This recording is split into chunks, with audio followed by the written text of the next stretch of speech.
আজকে আমি জেবলিনা গাছের ছোট দুটো চারা লাগাবো।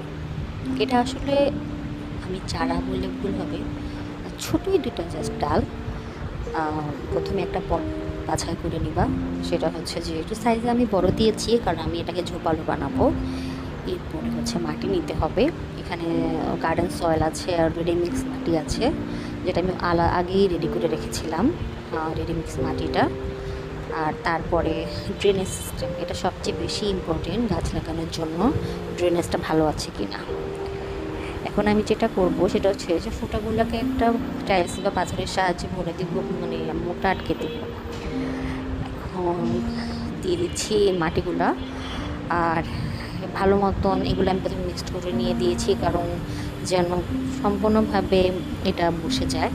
এবং মাটিগুলা চেপে চেপে দিব, যাতে চারাগুলো সুন্দর মতন সেট হয়ে যায়। আসলে গাছ লাগানো কিন্তু একটা নেশা, যারা লাগায় তারাই জানে। এর প্রতিটা পাতা যখন বাঁচে, সবুজ করে যখন বের হয়, তখন যে মানুষটা গাছটা লাগায় তার মনে খুব প্রশান্তি থাকে।